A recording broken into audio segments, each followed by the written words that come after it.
حافظ محمد عارف انہوں نے سوال کیا ہے کہ اگر کوئی شخص قرضہ لے کر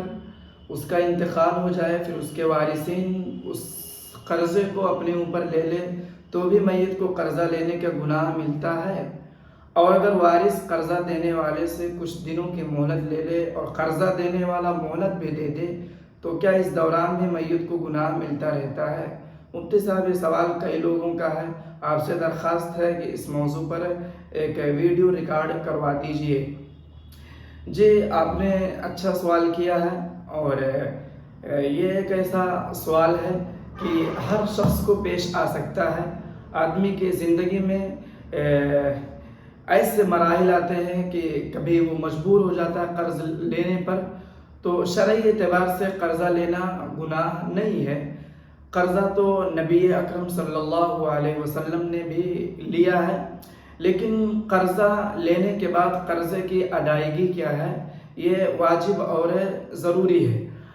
اور حدیث میں نبی اکرم صلی اللہ علیہ وسلم نے فرمایا کہ اگر کسی شخص نے قرض لیا اور اسی حالت میں اس کا انتقال ہو گیا تو اس کی روح جو ہوتی ہے معلق رہتی ہے، یعنی اس کی روح کو نیک لوگوں کی روحوں کی جماعت کے ساتھ نہیں ملایا جاتا ہے۔ اور آپ نے جو سوال کیا ہے کہ ان کو گناہ ملے گا یا نہیں، تو ان کو ایک چیز کا تو گناہ ملے گا، ایک یہ کہ وعدہ خلافی کا، یعنی اگر وہ شخص قرضہ لیے تھے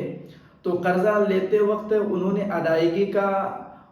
وقت بھی لیا ہوگا کہ ہم اتنے وقت میں ادا کریں گے، اتنی تاریخ میں ادا کریں گے،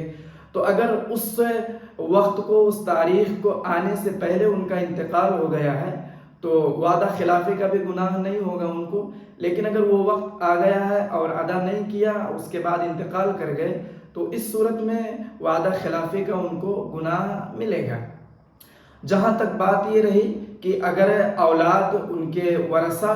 میت کے قرض کو اپنے اوپر لے لیتے ہیں